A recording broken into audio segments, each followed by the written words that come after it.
बिस्मिल्लाहिर्रहमानिर्रहीम, अस्सलाम वालेकुम नाजरीन, वेलकम टू सुनो पाकिस्तान। सुबह बखैर। उम्मीद है आप सब बिल्कुल ठीक ठाक होंगे और हफ्ते का जनाब पहला दिन है, नए एम के साथ, नए जज्बे के साथ आप काम करने के लिए बिल्कुल तैयार होंगे। मैं हूँ उसैद मलिक और मेरे साथ छुट्टियों के बाद, अदम मौजूदगी के बाद, गैर हाजिरी के बाद मौजूद है इस वक्त स्टूडियोज में नजफ राजा। नाजरीन, उम्मीद करती हूँ आप बिल्कुल ठीक ठाक होंगे और आपने मुझे मिस किया होगा बिकॉज फ्यू डेज बैक मैं ऑफ पे थी। तबीयत खराब होने की वजह से ऑब्वियसली हो जाती है ज़्यादा, जब आप गोश्त खा लेते हो या दावतें इंजॉय कर लेते हो तो ऐसा हो जाया करता है। लेकिन आपकी तबीयत तो मैंने दरियाफ्त करनी थी यहाँ पे। वैसे तो मैंने पूछ ली थी, लेकिन आज आप चूंकि वापस आई हैं, देखें खुशी का मौका है, तो मैंने आपकी खैर खैरियत दरियाफ्त करनी थी। अब आप बताएं, अब आप कैसे? जबरदस्त हूँ और बहुत सारी नाजरीन, आज हम अपडेट्स आपके साथ शेयर करेंगे नेशनल इंटरनेशनल न्यूज़ के साथ साथ वेदर अपडेट्स इन डिटेल आपको बताएंगे कि मुल्क के डिफरेंट एरियाज में, इलाकों में क्या दर्जा हरारत चल रहा है। इसके साथ साथ तबीयत खराब भी हो जाए फिर भी मैं कहीं ना कहीं न्यूज़ देख रही थी कि अपडेट चल रही है ईरान और इसराइल की जो कशीदगी चल रही है, वो तो हर वक्त आपको अपडेट रहना पड़ता है। और ये अनफ्रेंडली जो बजट आया है, अवाम कितनी खुश लग रही है, मतलब क्या ही बजट आया है, अवाम परेशान हो गई है। इस हवाले से आज के प्रोग्राम में डिस्कशन करेंगे इन डिटेल। लेकिन सबसे पहले चलते हैं मौसम की जानिब, आपको बताते हैं कि पाकिस्तान के मुख्तलिफ इलाकों में मौसम कैसा चल रहा है। तो आइए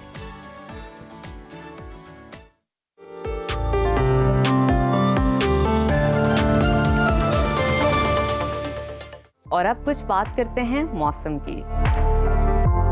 शदीद हीट वेव के बाद शहरियों ने सुख का सांस ले लिया है। पंजाब और सिंध के मुख्तलिफ शहरों में बारिश के बाद गर्मी की शिद्दत में कमी आ गई है। कराची के मुख्तलिफ इलाकों में बूंदाबांदी और बारिश से मौसम खुशगवार हो गया है। इस वक्त मुख्तलिफ शहरों में मौसम की क्या सूरत हाल है, आइए जानते हैं। सबसे पहले रुख करते हैं गिलगित बल्तिस्तान का,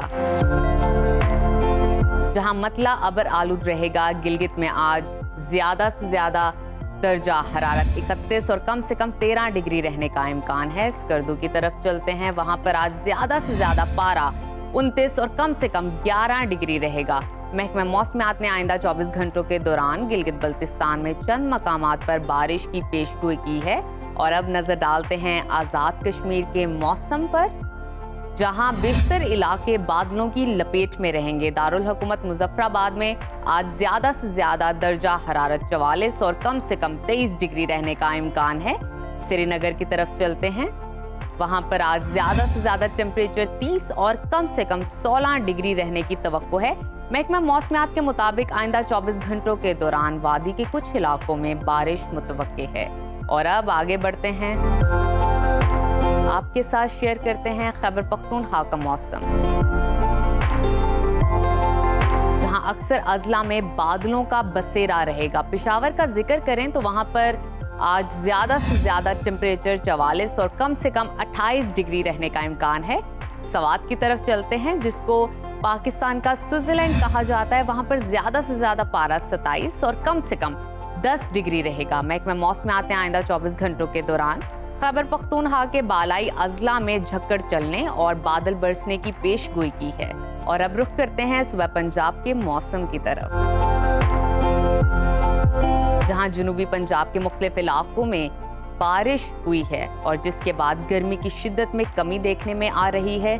सूबाई दारुल हुकूमत लाहौर का तज़किरा करें तो वहां पर आज ज्यादा से ज्यादा टेम्परेचर 39 और कम से कम 30 डिग्री रहने का इम्कान है। इस्लामाबाद की तरफ चलते हैं, वहां पर आज ज्यादा से ज्यादा पारा 42 और कम से कम 29 डिग्री रहने की तवक्को है। मुल्तान की तरफ रुख करते हैं, वहां पर आज ज्यादा से ज्यादा टेम्परेचर 40 और कम से कम 30 डिग्री रहने का इम्कान है। महकमा मौसमियात के मुताबिक आइंदा 24 घंटों के दौरान इस्लामाबाद, रावलपिंडी, मरी, लाहौर, गुजरांवाला, फैसलाबाद, मुल्तान, बहावलपुर, डीजी खान समेत दीगर शहरों में आंधी, बारिश और यालाबारी मुतवक्के है। और अब रकबे के लिहाज से सबसे बड़े सूबा बलूचिस्तान की तरफ चलते हैं, जहां बेशतर अजला गर्मी की लपेट में रहेंगे। कोयटा का दर्जा हरारत आज ज्यादा से ज्यादा 36 और कम से कम 17 डिग्री रहने का इम्कान है।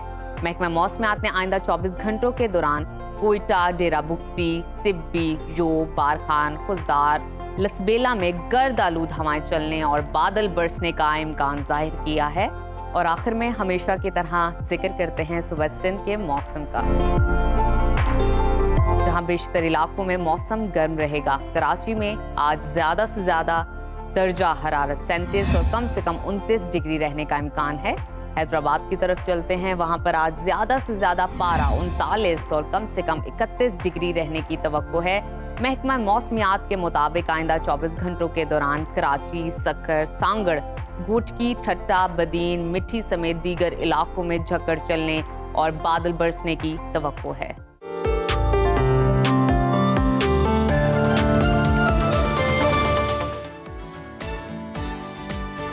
प्रोग्राम के सिलसिले को आगे लेकर चलते हैं और बात करते हैं ईरान और इसराइल के जंग के हवाले से। तो दोनों ममालिक के दरमियान एक दूसरे के खिलाफ ताबड़तोड़ फिजाई हमले जारी हैं। ईरान के पै दर पै हमलों से इसराइल में बड़ी तबाही देखने में आ रही है। तेल अवीव की ईंट से ईंट बजा दी गई है और हर तरफ तबाही के मनाजर नजर आते हैं। कई इमारतें खंडर बना दी गई हैं और अब 15 इसराइली हलाक, और इसके अलावा अगर हम देखें तो 380 से ज्यादा जख्मी हो चुके हैं। ऐसी इतलात मौसूल हो रही हैं। इसके साथ ही देखा जाए तो ईरान ने इसराइल पर 20 गुना बड़े हमले की तैयारी भी शुरू कर दी है। सुप्रीम लीडर ने इसराइल पर 2000 से जायद मिसाइल दागने की हिदायत कर दी। इसराइल के भी ईरान पर हमले जारी हैं। रिहायशी इमारतों को निशाना बनाया जा रहा है। इसराइली वज़ीर आज़म नेतन्याहू ने धमकी दी है कि ईरान को इसराइली शहरियों को निशाना बनाने की भारी कीमत चुकाना होगी। ईरान के खिलाफ अपने मकासद को हासिल कर रहेंगे। इसके साथ साथ आपको बताते हैं, ईरान और इसराइल के दरमियान भड़ती जंग में अमेरिका सदर डोनाल्ड ट्रंप एक बार फिर सामने आ गए हैं। उन्होंने सोशल मीडिया पर दावा किया है कि जल्द ही ईरान और इसराइल के दरमियान अमन होगा, एक और मुआहदा करेंगे जैसा पाकिस्तान और भारत में कराया था। इसके बावजूद अमेरिका ने अपना मिसाइल दिफाई निज़ाम यूक्रेन से मशरिक़ वस्ता मुंतकिल कर दिया है। बरतानिया ने भी इजाफी फौजी असासे और जंगी तैयारे मशरिक़ वस्ता भिजवाने का ऐलान कर दिया है। मगर ईरान ने दो टोक अल्फाज में वाजे कर दिया है कि अमेरिका के आशीर्वाद के बगैर इसराइली हमले नामुमकिन हैं। अमेरिकी पुश्त पनाही के सबूत मौजूद हैं। जंग दीगर ममालिक तक नहीं ले जाना चाहते। अगर मजबूर किया गया तो जंग को तौसी देने पर गौर करेंगे। ओमान में होने वाले जौहरी मुज़ाकरात मनसूख कर दिए गए हैं। ईरान ने खलीज फारिस के अंदर यूरोप की मौशी शहर आबनाए हुर्मुस को बंद करने पर गौर शुरू कर दिया। ईरान ने बरतानिया, फ्रांस और अमेरिका को खुली वार्निंग देते हुए ये कहा है कि इसराइल का दिफा किया तो खित्ते में तीनों ममालिक के फौजी अड्डों को निशाना बनाया जाएगा। ईरान और इसराइल बढ़ती जंग से पूरी दुनिया में तशवीश की लहर पाई जा रही है। आलमी रहनुमा मुतहर्रिक हो चुके हैं। जंग रुकवाने के लिए सिफारती डिप्लोमेसी शुरू हो गई है। बरतानवी अखबार के मुताबिक जर्मनी, फ्रांस और बरतानिया ने ईरान को फौरी मुज़ाकरात की मशरूत पेशकश कर दी है, और अगर ईरान खित्ते इसराइल और यूरोप के लिए खतरा ना बने तो जौहरी प्रोग्राम भी मुज़ाकरात हो सकते हैं। तो इस वक्त दुनिया भर में एक वाज़ेह तकसीम जो है, डिवाइड नजर आ रही है। अमेरिका, बरतानिया और फ्रांस की अगर बात करें, और उस समय दीगर मगरबी ममालिक इसराइल की हिमायत में खड़े नजर आते हैं। चीन, रूस और पाकिस्तान समेत मुस्लिम दुनिया की जानिब से ईरान के साथ यकजहती का इजहार किया जा रहा है और ईरानी मौक़िफ़ की भरपूर हिमायत भी की जा रही है। इसी तमाम तर सूरत हाल पर बात करने के लिए हमारे साथ मौजूद हैं दिफाई तज्ज़ियाकार ब्रिगेडियर रिटायर्ड मसूद अहमद खान साहब। ब्रिगेडियर साहब, बहुत शुक्रिया आपके वक्त का। Welcome to Suno Pakistan. Sir, ये फरमाइएगा कि ईरान और इसराइल के दरमियान जंग तेजी से आगे बढ़ती दिखाई दे रही है। इस वक्त जंग बंदी का कोई इम्कान दिखाई दे रहा है, या फिर आने वाले दिनों में इसमें मजीद शिद्दत आएगी और ये खित्ते के साथ साथ दूसरे ममालिक को भी क्या अपनी लपेट में ले सकती है? जी हाँ, बहुत शुक्रिया। देखिए, अभी लाइकली फ्यूचर में तो कोई ऐसी जंगबंदी की बात नहीं है। आल्दो रशिया एक्टिवली इसमें कोशिश कर रहा है, क्योंकि उन्होंने ट्रंप की बात हुई है प्रेसिडेंट पुतिन से, तो पुतिन ने कहा है कि मैं ये करवा सकता हूँ। तो जिस तरीके से उन्होंने कहा आप हमारे और यूक्रेन के दरमियान बातचीत करते हैं, तो ये मैं कर सकता हूँ। So that is important. Second, आज से G10 जो G7 कंट्रीज का समिट हो रहा है कनाडा में, तो वो एक इम्पोर्टेंट फोरम है जहाँ पे बातचीत हो सकती है और वहाँ पे ऐसी कोई रिस्पॉन्सिबिलिटी कोई ले सकता है। लेकिन जिस तरीके से इजराइल के साथ अभी हो रहा है, जो अनएक्सपेक्टेड था, और जिस तरीके से जो ईरानियन मिसाइल्स जाके हिट कर रहे हैं, तो मेरा ख्याल में इजराइल के लिए तो अभी तो उन्होंने मेड ए कॉल देनी शुरू कर दी है, और वो तो अमेरिका को रिक्वेस्ट कर रहे हैं कि जी हम आपकी जंग लड़ रहे हैं और फलानी की लड़ रहे हैं, तो आप हमें आके प्रोटेक्ट करें। सो अभी फिर देखिए, इजराइल का अगर आप साइज देख लें, टोटल इसका अगर size length is about 470 kilometres, और जो विड्थ बनती है नियरेस्ट प्लेस पे इज 15 किलोमीटर्स। जहाँ जाता है वो 135 है। तो बड़ा मुश्किल है जिस तरीके से अक्रॉस इसराइल ईरानी हिट कर रहे हैं। तो अब लोग इस नतीजे पे पहुंचे जो उनकी अपनी कैपेबिलिटीज थी, पोटेंशियल्स थी, air defence system that has been degraded. अब ये एटलीस्ट अगर चले 10 भी फायर होते हैं, 2 जाके हिट करते हैं तो उसका एक इम्पैक्ट क्रिएट हो रहा है। और जिस तरीके से डिस्ट्रक्शन हम देख रहे हैं ऑन ग्राउंड, तो उससे वो फिनोमिनल है और लोगों में एक बहुत खौफ है, साइकोलॉजिकल इसका बड़ा इम्पैक्ट हुआ है। सो अब इसराइल की देखें, इसराइल अपने बलबूते पे ईरान का कुछ नहीं बिगाड़ सकता है।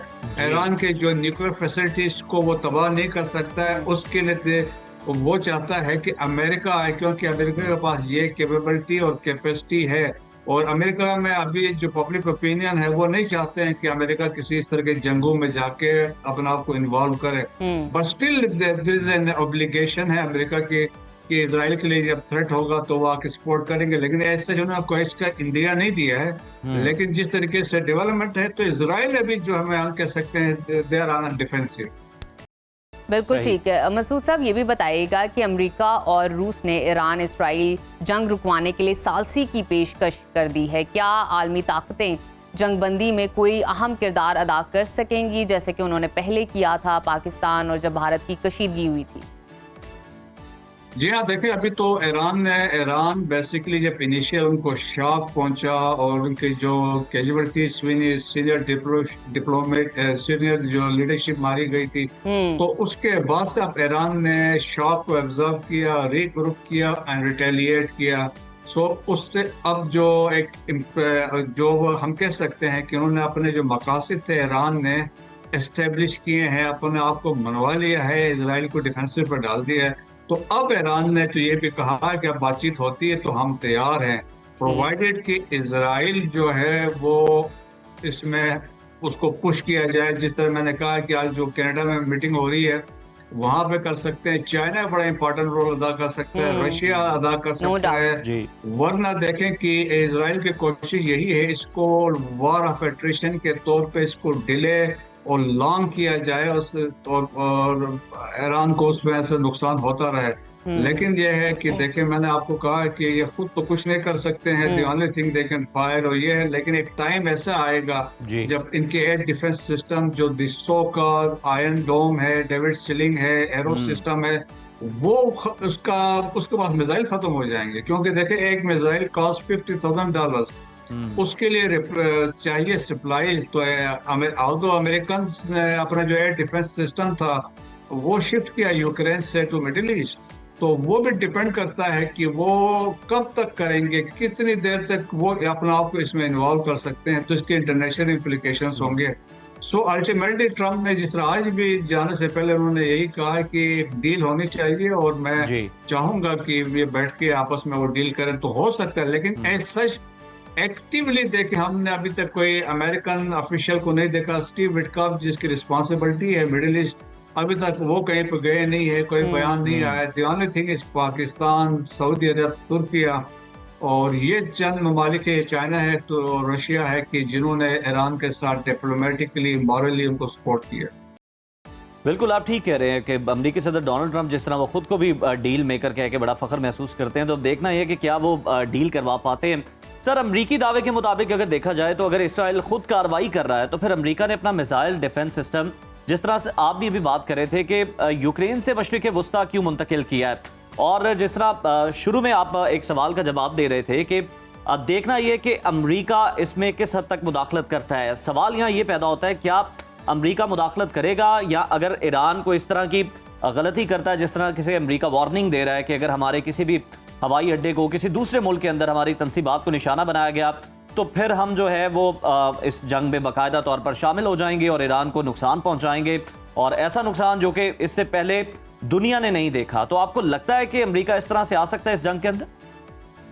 देखिए, यूएस डायरेक्ट खुद इन्वॉल्व नहीं होगा, लेकिन उसमें वो उन्होंने शिफ्ट इसलिए किया है कि ऑलरेडी देखने की एक बड़ी चीज क्लियर है। अभी भी जो अमेरिकन सिस्टम जो ऑन ग्राउंड है, चाहे वो जॉर्डन में है, सीरिया में है, इराक में है, या और इनके फैसिलिटी साइप्रस में है, वहां पे इनके जो थॉट सिस्टम लगा हुआ है वो तो इंटरसेप्ट अभी भी कर रहे हैं। यूनाइटेड किंगडम के जहाज हैं वो भी इंटरसेप्ट कर रहे हैं, नेवल एसेट्स हैं वो भी इनकमिंग मिसाइल्स को इंटरसेप्ट कर रहे हैं। लेकिन जो शिफ्ट इन्होंने किया है वो इसलिए किया है कि हो सकता है एक पॉसिबिलिटी कि अमेरिकन इंटरेस्ट पे हमला हो, अमेरिकन बेसिस पे हमला हो, तो उस पर एक रिटेलिएट किए, जो मुझे नहीं लगता ईरान करेगा। तो एक तो वो, लेकिन इसमें एक और possibility, we can not rule out a fast break operation. Israel खुद ही कोई कार्रवाई डाले और नाम उस पर ईरान का डाले, ताकि इसराइल की बड़ी शदीद ख्वाहिश है Could कि be possible. इसमें अमेरिका इसमें इन्वॉल्व हो, और ईरान की कोशिश है वो उसको प्रिवेंट करे। तो मेरा ख्याल में ये पॉसिबिलिटी इससे, क्योंकि जंग में कुछ भी हो सकता है। और फास्ट ब्रेक ऑपरेशन का कंसेप्ट जो इंडिया जिसका एक माहिर है, पहलगाम हो, पुलवामा हो, बम्बई अटैक्स हो, इसी तरह इसराइल भी ये कार्रवाइयां करता है। So let's we can not rule out this possibility, को ऐसी वारदात कर दे और उसका जिम्मा ईरान पे लगाए और फिर उसको अमेरिका को ड्रैग कर। तो ये सिनेरियो सोच सकते उस वजह से हैं। लेकिन जनरली देखा जाए तो मेरे ख्याल में नो, ईरान प्रीवेल कर गया है और इसराइल। बिल्कुल ठीक है। अच्छा, करंट सिचुएशन ही हम डिस्कस कर रहे हैं मसूद साहब। अगर ईरान और इसराइल के दरमियान कशीदगी से दुनिया भर में हम देख रहे हैं हलचल मच गई है, जंग को रुकवाने के लिए अगर ये जो आलमी ताकतें, अगर अमेरिका की बात करें, तो अगर वही जंग में इन्वॉल्व हो जाता है, just take a movement for instance, तो आप क्या समझते हैं, क्या ये जो जंग है ये बढ़ते हुए अलायंसेस के साथ साथ थर्ड वर्ल्ड वॉर की तरफ जा सकती है? उसका आगाज ये तस्वुर किया जा सकता है? देखिए, अमेरिका के अंदर ही बहुत सारे जो मेजॉरिटी जो अभी पब्लिक ओपिनियन है, या जो सेनेटर्स हैं, कांग्रेसमैन हैं, इवन रिपब्लिकन जो है, वो इस अमेरिकन इन्वॉल्वमेंट के बड़े अगेंस्ट हैं। और अभी तो स्टेटमेंट्स आ रही हैं कि हम अफोर्ड ही नहीं कर सकते। आप एक प्रेसिडेंट को कहा कि आप एक तरफ से कहते हैं you are peace maker, peace deal और डील मेकर हैं, तो लेकिन हम कैसे जाके इजराइल की जंग लड़े, उनको खुद लड़ने दे। That is one thing. Wider conflict देखे तब होगा जब कोई एक, या अगर मिसाल के तौर पे ये ईरान थ्रेट करता है कि मैं स्ट्रेट ऑफ हॉर्मुज को ब्लॉक कर देता हूँ, अच्छा, माइन कर देता है, या कोई और चीज कर देता है, तो उससे ये देखें कि जो मिडिल ईस्ट में जो पर्शियन गल्फ के कंट्रीज हैं, चाहे वो सऊदी अरब है, इराक है, ईरान है, कुवैत है, कतर है, इन सब के वहाँ से ऑयल वगैरह है। तो 20% ऑफ वर्ल्ड ऑयल यहाँ से गुजरता है। और इसके बाद देखें कि दुनिया भर की जो इकोनॉमीज है वो इस पर डिपेंडेंट है। तेल के प्राइसेस ऑलरेडी 7% बढ़ चुकी हैं। तो ये डेवलपमेंट हो सकती है, तो उसमें एक वाइडर कॉन्फ्लिक्ट तब होगा क्योंकि उसमें इंटरनेशनल इंटरेस्ट थ्रेट किया जा रहा है। तो एक वो सेकंड पॉसिबिलिटी ये है कि जो मैंने कहा कि बेसिस पे अटैक हो जाए। लेकिन बेसिस आप देखा ना, जॉर्डन में है, यूएई में है, कुवैत में है, कतर में है, सऊदी अरब में है, सीरिया में है, इराक में है। तो वो तब ये ख्वाहिश यकीनन इजराइल की है कुछ ऐसा हो। लेकिन मेरा ख्याल में वाइडर कॉन्फ्लिक्ट पे ये नहीं जाएंगे, ये रिस्ट्रिक्टेड रहेंगे बिटवीन द टू कंट्रीज, और it will be sort of a war of attrition होगी। और इसमें कोशिश अल्टीमेटली इजराइल करेगा कि दाएं बाएं से लोगों को इसमें इन्वॉल्व करें। लेकिन इसके बावजूद देखें जिस तरीके से इजराइल के साथ अभी हो रहा है, तो वो नेतन्याहू के गवर्नमेंट के भी चांसेस है वो मेक कोलैप्स, क्योंकि वो गेन कुछ नहीं कर सके। देखिए, ऑब्जेक्टिव्स तो वो हासिल नहीं कर सके, बिल्कुल ऑब्जेक्टिव हासिल नहीं कर सके। ब्रिगेडियर साहब, जरा इस पर भी कमेंट कर दीजिएगा कि हम देख रहे हैं कि पाकिस्तान ईरान के साथ यकजहती का इजहार भी कर रहा है, तो दूसरी तरफ अमरीका भी है जो कि बड़ी तारीफ भी कर रहा था पाकिस्तान की कि आपने बड़े आम दहशतगर्द जो है महदूद इंटेलिजेंस के बावजूद पकड़े, हमारे हवाले किए। इस जंग में पाकिस्तान का किरदार कितना अहम हो सकता है? और साथ ही साथ अगर हम वज़ीर दिफा ख्वाजा आसिफ साहब के बयान को भी देखें कि इसराइल के खिलाफ जो है वो इस वक्त मुस्लिम उम्मा को मुत्तहिद होने की ज़रूरत है, वरना सबकी बारी आएगी, इस पर क्या कहना चाहेंगे? बड़े दो इम्पोर्टेंट चीजें हैं। एक तो पाकिस्तान का क्लियर कट स्टांस है, प्राइम मिनिस्टर ने बात की है, प्रेसिडेंट ने बात की है, आपके फॉरेन मिनिस्टर ने बात की है, आपके मोफा ने एक स्टेटमेंट जारी की है, और डिफेंस मिनिस्टर ने असेंबली के फोरम पे बात की है। और हमने इसमें यही बात की है, और ये हमारे आसिम इफ्तिखार जो यूएन में परमानेंट रिप्रेजेंटेटिव है, वहां पर उन्होंने बात की है, कैटेगोरिक बात की है कि morally, politically, diplomatically we are with Iran. हमने ये तो क्लियर कट कह दिया है कि हम इसको इन पे सपोर्ट करेंगे, और हमने कंडेम किया है जिस तरीके से वहाँ पे अटैक्स हुए हैं, और अपने कंसर्न का इजहार किया, और तमाम फोरम में यूनाइटेड नेशन सिक्योरिटी काउंसिल में हमने उनको सपोर्ट किया है। और जो वहाँ पे जो केस उनका था हमें ने इनिशिएट किया विद चाइना, रशिया की मदद से। सो वो एक्नॉलेज भी करते हैं। But at the same time important चीज जो समझने वाली है कुछ फेक मीडिया भी लोग इसमें मिस इन्फॉर्मेशन भी फैला रहे हैं, डिस इन्फॉर्मेशन भी फैला रहे हैं, जी एट टाइम्स गलत कोट कर रहे हैं डिफेंस मिनिस्टर को, पाकिस्तान के बारे में गलत किस्म की इंफॉर्मेशन फीड हो रही है। तो मेरा ख्याल में हमें इसका एहतियात लोगों को पाकिस्तानियों को करना चाहिए कि जो हमारी स्टेटमेंट्स थी, जो क्लियर स्टेटेड पोजीशन थी, वो ऑलरेडी गवर्नमेंट दे चुकी है, और उसके अलावा बाकी जो खबरें आ रही हैं मीडिया पे वो सब झूठ है, फेक है, डिस इन्फॉर्मेशन है। इसको हमें एहतियात करनी चाहिए। बिल्कुल एहतियात करनी चाहिए ऐसे मामलात में, ख़ासतौर पर हसास मामलात में। बहुत शुक्रिया ब्रिगेडियर रिटायर्ड मसूद अहमद खान साहब, आपने जो ओवरऑल हाल चल रही है उस पर बड़ा बेहतरीन एनालिसिस अपना दिया। और हम देख रहे हैं कि किस तरह से जो ईरान की आवाम है उसको अगर देखा जाए तो वो जज्बा शहादत से सरशार दिखाई देते हैं जनाब, और बिल्कुल तैयार है। और इसराइल के अंदर हम देखें तो सफ़े मातम बिछा हुआ है, खौफ का आलम है। आप उनके चेहरे देखें किस तरह से वो बंकर्स में पनाह लिए हुए हैं। और साथ ही साथ जो उन्होंने तकलीफ दूसरों को दी है गजा में जो हुआ, अब वो तकलीफ खुद पर आई है तो किस खुद तरह पे वो बीती है तो पता चला है, ज्यादा एहसास हुआ है। और दूसरी जानिब ये बड़ा इंपॉर्टेंट है कि अमेरिका और जितने आलमी इदारे हैं, जो कि सिर्फ आलमी इदारे तो हम कहेंगे बराए नाम ही है, उनका कोई इस तरह से खास रोल नहीं है, वो कम से कम इस मामले पे नजर तो जरूर रख सकते हैं ना कि फॉल्स फ्लैग का नाम जब भी आता है ना तो इंडिया ज़हन में आता है। इंडिया ज़हन तो में, इसराइल अखंड जो है भारत, अमेरिका को बिल्कुल। इन्वॉल्व करने के लिए इस जंग के अंदर किसी भी हद तक जा सकता है, खुद पर भी हमला करवा सकता है, कोलैटरल डैमेज कह लें, फॉल्स फ्लैग ऑपरेशन कह लें, कोई भी नाम दे के अमेरिका को इस जंग के अंदर खींचने की कोशिश करेगा। तो आलमी इदारों को ये नजर रखनी है और इससे बाखबर रखना बड़ा जरूरी है। इसके साथ ही प्रोग्राम में शामिल करते हैं एक ब्रेक, देखते हमारे साथ रहिए रहिए। सुनो पाकिस्तान। वेलकम बैक नाजरीन। जून और जुलाई की तपती गर्मी हो और जब दर्जा हरारत 45 डिग्री से ज्यादा जा रहा हो तो फिर आपका दिल करता है कि सब कुछ छोड़ छाड़ के काम शाम जो है आप अपने छोड़ें और किसी ठंडी पुरसुकून और सरसब्ज वादी की जानिब आप निकल जाएं। और जब बात हो कुदरती हुस्न, बुलंदो बाला पहाड़ों, बर्फीले चश्मों, सरसब्ज चरागाहों और मेहमान नवाज लोगों की, तो जहन में पहला नाम खैबर पख्तूनख्वा का आता है। जी हाँ, केपी पाकिस्तान का वो सूबा है जो सिर्फ सयाहती खूबसूरती का घर नहीं बल्कि अब हुकूमत की जानिब से सयाहत को फरोग देने के अमली इकदाम की वजह से फैमिलीज के लिए एक महफूज, सस्ता और बेहतरीन हॉलीडे ऑप्शन बनता जा रहा है। बिल्कुल जी। और हाल ही में हम देखें तो सूबाई हुकूमत की जानिब से कई नए सयाहती मकामात की निशानदही और तरक्याती कामों का आगाज किया गया है ताकि न सिर्फ मकामी सयाहत को फरोग दिया जा सके बल्कि मुल्की और गैर मुल्की सयाहों को भी मजीद सहूलियात फराहम की जा सकें। तो आज के सेगमेंट में हम जानेंगे कि गर्मियों की छुट्टियां गुजारने के लिए खैबर पख्तूनख्वा के कौन से मकामात हैं जो कि ना सिर्फ खूबसूरत हैं बल्कि बजट फ्रेंडली भी हैं, और मुस्तकबिल में केपी में सयाहत को मजीद बेहतर बनाने के लिए क्या इक़दाम किए जा रहे हैं। तो हमें ज्वाइन किया है खैबर पख्तूनख्वा टूरिज्म अथॉरिटी के डायरेक्टर जनरल जनाब हबीबुल्लाह आरिफ साहब ने। हबीब साहब, आपको प्रोग्राम में खुश आमदीद कहते हैं और आपसे जानना ये चाहेंगे शुरू में ही कि गर्मियों की छुट्टियों में खैबर पख्तूनख्वा आने वाले सयाहों के लिए हम आपकी मौजूदगी का फ़ायदा उठाते हुए आपके तवस्सुत से ये जानना चाहेंगे कि सबसे मौजू और खूबसूरत मकामात कौन से हैं। अस्सलाम वालेकुम जनाब, थैंक यू वेरी मच जी, आपने मुझे इधर बोलने का मौका दिया। फिर इस तरह एक तो हमारा जो पूरा पाकिस्तान का रीजन है, हम बहुत गर्म इलाकों पे मुश्तमिल होता है, ये 99% हमारा, लेकिन हमारे कश्मीर, जीबी और हमारा केपी, ये इसमें हमारे पास अल्लाह के फजल से इसी टाइम भी दो मौसम है। पेशावर बड़ी गर्मी होती है लेकिन इधर से 100-150 किलोमीटर के फासले पे बहुत अच्छा मौसम होता है, खुशगवार मौसम होता है। अच्छा। किसी भी तरफ हम नॉर्थ पे निकल जाए।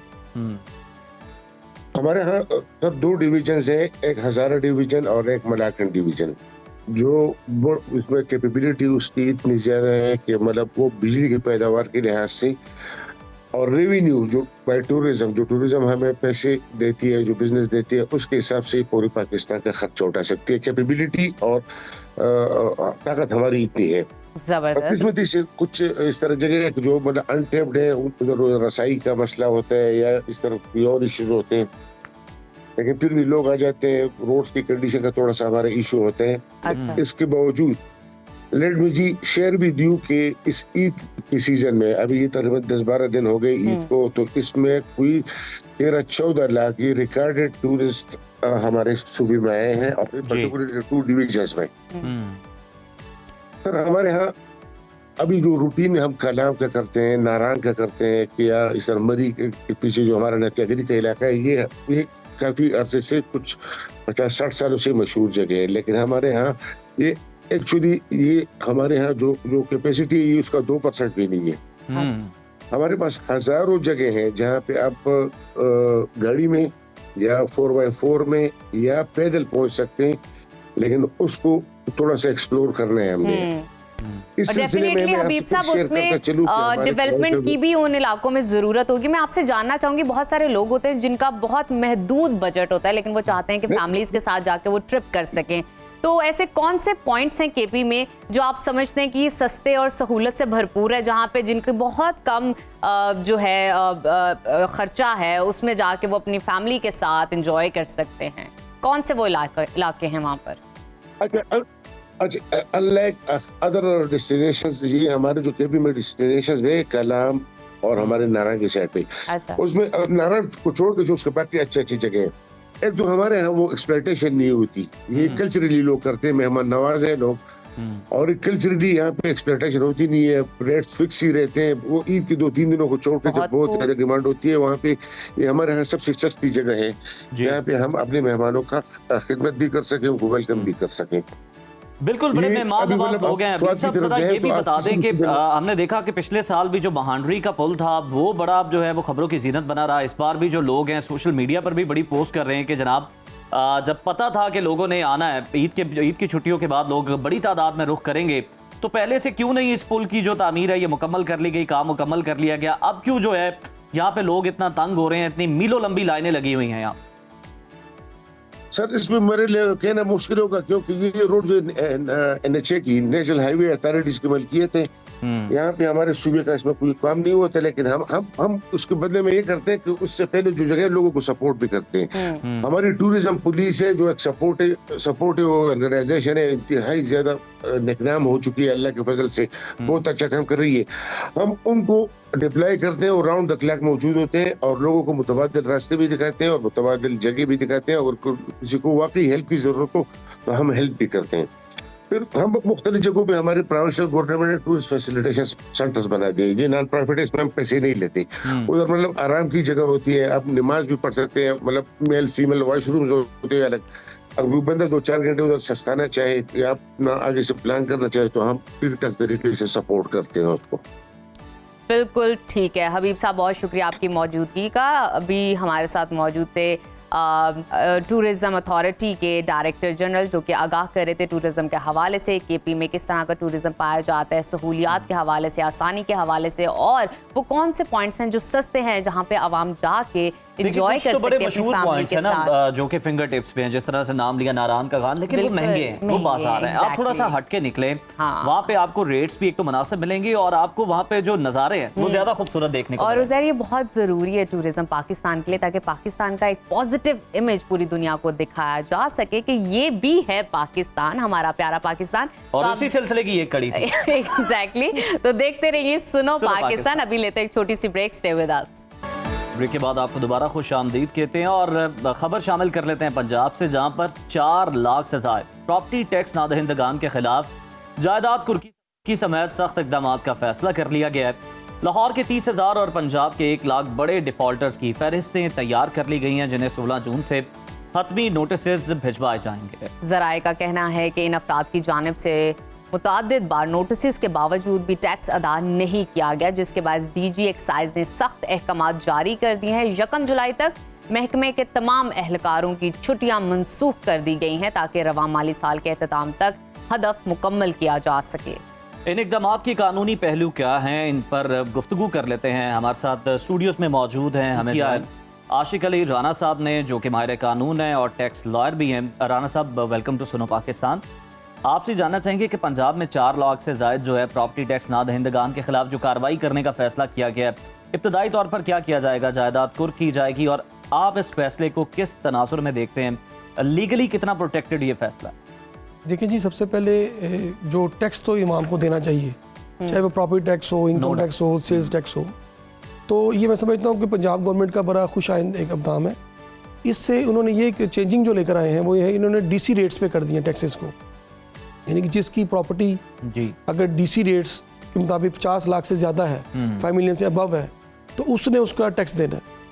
इससे सही। इससे ऐसे लोग जिनकी चाहे वो फिर वो 3 मरला है या चाहे वो 5 रेदर देन अब मरला से हट के अब मरला से हट गए हैं पहले होता था कि 5 मरले की जो प्रॉपर्टी होती थी, चाहे वो बड़े एक पोश एरियाज में थी, लेकिन वो 5 मरले की थी, सही उस पर टैक्स नहीं था, इस्तिस्ना था। इस तरह था।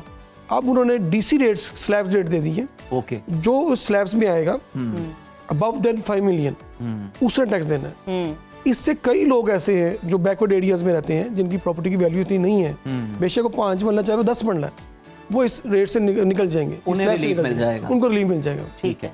इसमें उन्होंने ये किया कि 30 जून तक ऑप्शन है, अगर आपने डीसी रेट पे टैक्स देना है तो आप डीसी रेट पे दे सकते हैं, अदरवाइज 1 जुलाई 2025 से ऑनवर्ड आपने देने ही डीसी रेट से टैक्सेस हैं। ठीक है। इससे क्या होगा, रेवेन्यू कलेक्शन भी होगी और एक जो डिस्क्रिमिनेशन थी वैल्यूज के वाले से, उसका कंसेप्ट खत्म हो वो जाएगा। भी सॉर्ट आउट हो वो जाएगा sort out हो कहीं ना जाएगा। कहीं।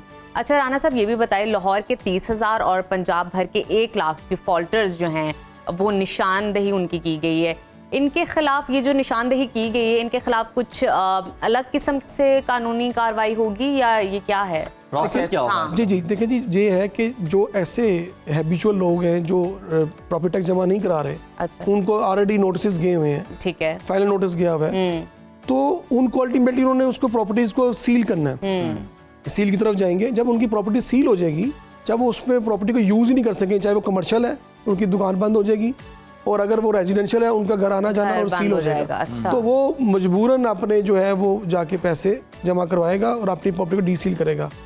स्ट्रिक्ट एक्शन लेने का मकसद ये है ताकि लोगों को, ये बाकी लोगों को जो मौजूद लोग हैं उनको ये इन्फॉर्म किया जाए कि भाई अपनी जो प्रॉपर्टी टैक्स की लाइबिलिटी है वो बर और वक्त ये जो जमा करें। नोटिस आ रहे हैं इसको आप लाइट मत लें, इस पर आप एक्शन करें। जी, इनको सीरियस लेना अच्छा, चाहिए। इसमें कोई कानूनी पेचीदगियां, मोशगाफियां आ सकती हैं? किस कदर ये मौसर फैसले होंगे जायदाद कुर्क करने के, गिरफ्तारियों के? देखिए, अब तो पहले तो होता था कि वो जो रेंटल वैल्यूज के हिसाब से प्रॉपर्टी टैक्स लगाया जाता था। जी। अब चूंकि डीसी रेट आ जाएगा, इसमें वो जो पहले मामला था ना कि जो प्रॉपर्टी टैक्स ऑफिसर्स जो थे अपनी मर्जी से रेंटल वैल्यू असेस्ट कर देते थे, जी। यानी किसी की अंडर वैल्यू कर दी, किसी की ओवर वैल्यू कर दी। अब चूंकि रेट्स है एज पर डीसी रेट्स, सही। उसमें हर बंदे को पता होगा जी मेरे एरिया का डीसी रेट ये है। इसमें मैं समझता हूँ कि डिपार्टमेंट की तरफ से जो इन्फ्लुएंस होता था आम टैक्स पेयर्स पे, वो कम हो जाएगा। ठीक है। इससे लोगों को, अब जो लोगों की लाइबिलिटी बनती है ज्यादती वो जो जमा है करवानी लोगों के साथ पड़ेगी, होने के इम्कानात कम हो वो जाएं। नमूनात कम हो जाएंगे। और इसमें ये है कि हमारे जितने, उन्होंने ये कहा है कि जो फर्स्ट फाइलर है, जिसकी प्रॉपर्टी नहीं है वो फर्स्ट फाइलर है, उसको 75% रिबेट भी दिया उन्होंने। अच्छा, जी जी जी, उसको उन्होंने सिर्फ 25% जमा कराना है अपनी लाइबिलिटी का। जबरदस्त। अच्छा, एक सिचुएशन, अगर किसी ने प्रॉपर्टी टैक्स के लिए अदालत में अपील दी हुई है, क्या फिर भी उस सूरत हाल में भी उसकी प्रॉपर्टी, घर या कमर्शियल एरिया जब्त हो जाएगा? देखिए जी, प्रॉपर्टी टैक्स वालों ने एक अपना एक पोर्टल रखा हुआ है जिसके तहत आप अपनी ऑनलाइन कंप्लेंट फाइल कर सकते हैं। उनके अपना एक एपीलेंट फोरम है, पहले आपने उसमें जाना है, ठीक है। उसमें आपकी जो ग्रीवियंस होगा उसको रिडेसल किया जाएगा। जो प्रॉपर्टी टैक्स ऑफिसर्स होगा वो उसको आपकी ग्रीवियंस को सुनेगा। अगर आपकी बियॉन्ड दी जो टैक्स स्लैब्स है, रेट चार्ज असेसमेंट की है, तो उसकी वो जो ग्रीवियंस है आपको वहीं पर रिजॉल्व हो जाएगा। तो आपके पास एक प्लेटफॉर्म मौजूद है, आप उस प्लेटफॉर्म से जाएं और अपना अच्छा, इस through से redress करें। process होगा। जी, इस पे ठीक। redress कर बिल्कुल सकते ठीक हैं। है। पहले आप वहाँ पे राब्ता कर लें, जी, एपलेट जी। ट्राइब्यूनल जो बना हुआ जी, है जी, वहाँ पे जी, जी। जाएं, और उसके बाद आप अदालत का रुख फिर कर रुख सकते हैं। लेकिन कोर्ट में सबसे जाएंगे। बड़ी जिम्मेदारी जो आप पे अब हैसियत एक शहरी, महज़ब शहरी आयद होती है, वो यही है कि आप जहाँ टैक्स दें, इदारों के साथ जो है वो कोऑपरेट करें। बहुत शुक्रिया राणा साहब आपके वक्त Thank you so का, much। और बड़े अच्छे तरीके से राणा साहब ने समझाया कि क्या क्या कार्रवाइयाँ हो सकती हैं जो टैक्स नादहिंदगान हैं।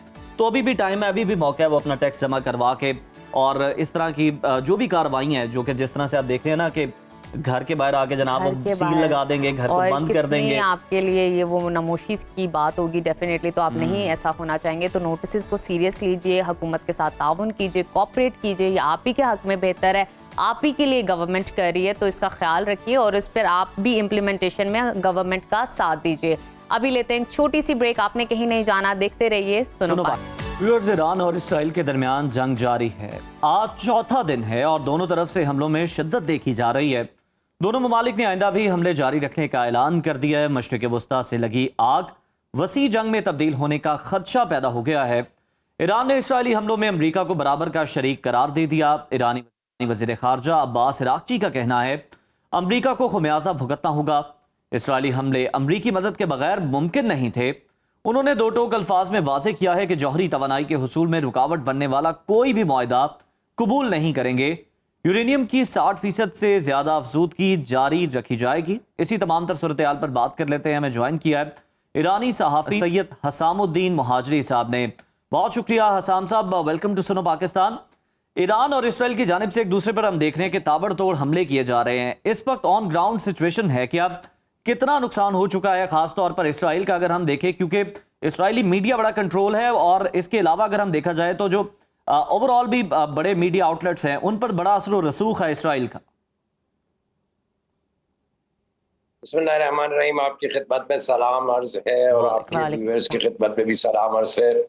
सबसे पहली बात यह है कि मैं शुक्रिया अदा करना चाहता हूँ पाकिस्तानी अवाम और पाकिस्तान हुकूमत का कि वो हमारे साथ हैं और जो बातें वहाँ से सुनाई गई हैं वज़ीर आज़म शहबाज शरीफ और ख्वाजा आसिफ और दूसरे आला इख्तियार सेनेट कौमी असम्बली में जो बातें हुई हैं, इस पे हम बहुत खुश हैं कि हम अकेले नहीं हैं, क्योंकि ये खूब आपको ये भी पता होना चाहिए कि ईरान के बाद पाकिस्तान की बारी है। इसराइल हमें छोड़ेगा नहीं, लेकिन अल्हम्दुलिल्लाह रब्बिल आलमीन हम डटे हुए हैं और हम बिल्कुल मुस्तहकम हैं। और जो इक़दामात ईरान की तरफ से किए गए हैं, सबसे पहली बात ये कि अमेरिका और उसके जो आका है और उसके जो मेन सपोर्टर इसराइल और अमेरिका और मगरबी ममालिक की कोशिश ये है कि मुसलमानों के खिलाफ ज़्यादा से ज़्यादा जारियत किया जाए और मुसलमानों को कमज़ोर किया जाए। इसी सिलसिले में ईरान उन्होंने गज़ा पर जो हमला किया, फिर उसके बाद जो वहाँ पे नस्लकुशी की गई वहाँ पे और जो इक़दामात उन्होंने किया, और वो कह रहे थे कि 1 हफ्ते के अंदर तमाम मसाइल को समेट लेंगे, लेकिन गज़ा के मज़लूम अवाम और मुज़ाहिमत के सामने वो बेबस रहे। उन्होंने इसीलिए दूसरे रास्ते अपनाए। ईरान के जौहरी प्रोग्राम को लेकर इन्होंने बोल्ड करने की कोशिश की ताकि ध्यान गज़े से हट जाए। खैर, ईरान ने भी अपना गुडविल दिखाया और मुख्तलिफ मसाइल के साथ आलमी बरादरी के इत्मीनान के लिए ईरान हत्ता के मुज़ाकरात पर भी राज़ी हो गया, और ये दिखाने के लिए कि भाई हम जंग अफरोज और जंग पसंद नहीं है। इसीलिए ईरान ने 5 सेशन में अमेरिका के साथ गुफ्तगू, इनडायरेक्ट गुफ्तगू भी की, लेकिन जी मुज़ाकरात की मेज पर शिकस्त की वजह से, यानी उनके पास कोई सियासी यानी एक्सक्यूज नहीं था। ईरान की बातें बिल्कुल लॉजिकल और ईरान की बातें मंतिकी बातें थी, इसीलिए ईरान के सामने सियासत नहीं कर सकते थे वो। इसी वजह से उन्होंने आके मुज़ाकिरात के कवर में ईरान को निशाना बनाया, ईरान के। बिल्कुल ठीक है। अच्छा हसाम साहब, मैं मजीद आपसे बात करना चाहूंगी इसी सूरत हाल को लेकर। अभी हम जो देख रहे हैं ईरान और इसराइल के दरमियान जंग शिद्दत इख्तियार करती जा रही है। जो अब की सूरत हाल है, ईरान और इसराइल एक दूसरे पर हमले जारी रखने का ऐलान इन दोनों ने कर दिया। क्या समझते हैं आप कि आइंदा दिनों में ये जंग मजीद फैलेगी और क्या ईरान मज़ाहमत से रोक सकता है? देखिए, मैं आपको सिर्फ पहले ये बात बताना चाहता हूँ कि ईरान की तारीख को देखें, ईरान कभी किसी मुल्क पर हमलावर नहीं हुआ, यानी जारहियत उनकी तरफ से हुई है।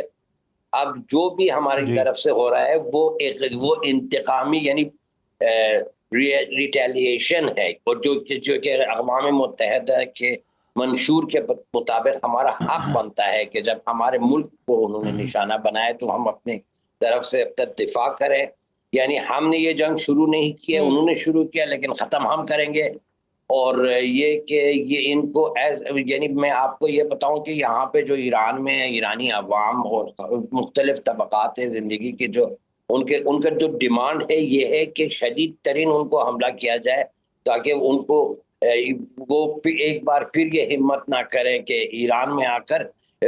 ये मैं आपको सिर्फ पहली बात ये बताना चाहता हूँ कि मैं तेहरान में बैठा हूँ अपने घर में, मेरे घर को उन्होंने निशाना बनाया, और ये कि प्रोपेगेंडा जो चल रही है कि वो एटमी तंसीबात और फौजी अड्डों पर हमला किया, ये बिल्कुल झूठ है।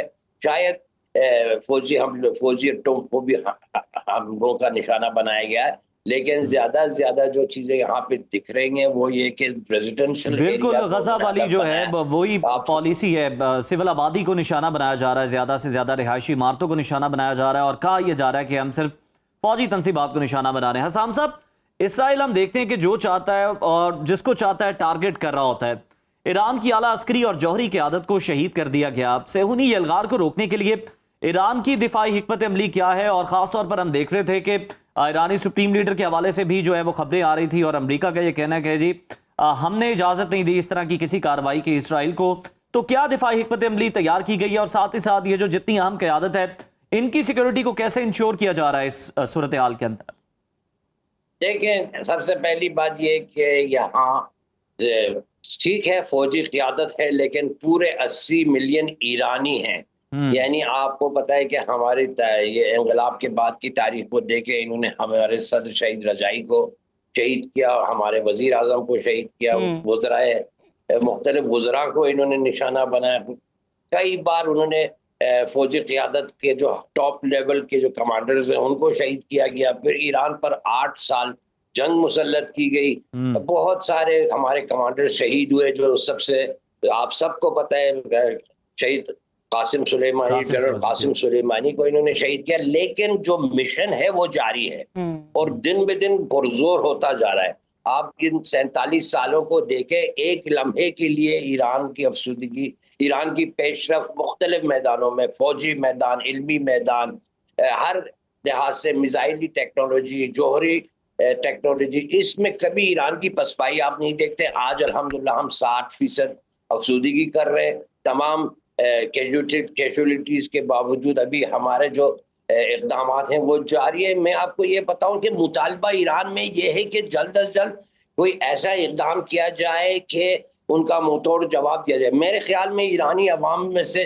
99% की ख्वाहिश ये है कि हालांकि रहबर इंकलाब का भी फतवा है कि एटम बम नहीं बनाना चाहिए, वेपन्स ऑफ मास डिस्ट्रक्शन नहीं बनाना चाहिए, लेकिन ईरानी अवाम का मुतालबा ये है कि जल्द अज जल्द कोई न्यूक्लियर टेस्ट किया जाए ताकि उनको उनका जवाब दिया जाए। मैं आपको एक बात बताऊं, आप गुज़श्ता दिनों में आप देख रहे हैं, ना सिर्फ ये 3-4 दिन बल्कि उससे पहले ट्रू प्रॉमिस 1 और ट्रू प्रॉमिस 2 जो ऑपरेशन हुए हैं ईरान की तरफ से, ये साफ जाहिर है कि ईरान के जो मिसाइल है वो तल अवीव और उर्शलीम पर पहुंच रहे हैं और वहां को निशाना बना रहे हैं। और ईरानी अवाम ये चाहते हैं कि इनके ऊपर एक ऐसी वॉर हेड लगाया जाए ताकि वहां ऐसा उनको कैजुअलिटी मिल जाए ताकि वो इसके बाद उनकी हिम्मत ना हो कि ईरान के खिलाफ जारियत करें। मैं एक बार फिर ये कहना चाहता हूँ मेरे भाइयों, मेरे बहनों, ये सिर्फ ईरान के खिलाफ नहीं है, ये सिर्फ फिलिस्तीन के खिलाफ नहीं है, ये बल्कि पूरा आलम इस्लाम के खिलाफ है। हमें चाहिए कि एक दूसरे के साथ मुत्तहिद हो जाए। अच्छा हसाम साहब, मैं मजीद आपसे जानना चाहूंगी, अब अमरीकी सदर ने ईरान और इसराइल के दरमियान जंगबंदी की पेशकश कर दी है। एज ए एनालिस्ट आप क्या देखते हैं कि ईरान में इस पेशकश को किस तरह देखा जा रहा है और क्या ईरान इस पेशकश को कबूल करने के लिए तैयार है? देखिए, मेरे ख्याल में एज एनालिसिस और जो आप देख सकते हैं इस शख्स की हरकतों से, ये सबसे बड़ा झूठा है। ये जो भी कहता है ये झूठ है। ईरान को इसी झूठों की वजह से अलबत्ते ईरान कभी भी इस ट्रंप पर मुतमईन नहीं था, लेकिन इन्हीं झूठों के बलबूते पर ईरान को इन्होंने मुज़ाकरात में इंगेज करके ईरान पर हमला किया। हम समझते हैं कि इजराइल और अमेरिका एक है। इजराइल बेजाते खुद अकेला ईरान के खिलाफ कोई अटैक नहीं कर सकता था, इसके अमेरिका की पुष्ट पनाही के बना पर यह हुआ है। और अमेरिका और इजराइल और तमाम जो मगरबी ममालिक हैं वो एक ही महाज पे हैं, एक साथ हैं। और अगर कोई पेशकश भी आती है वो किसी थर्ड पार्टी की तरफ से आना चाहिए। अमेरिका और इजराइल और उस महाज पर हैं, वो जंग के मैदान में ईरान के खिलाफ हैं। तो आपके दुश्मन की तरफ से कोई जंगबंदी की तजवीज नहीं आ सकती है।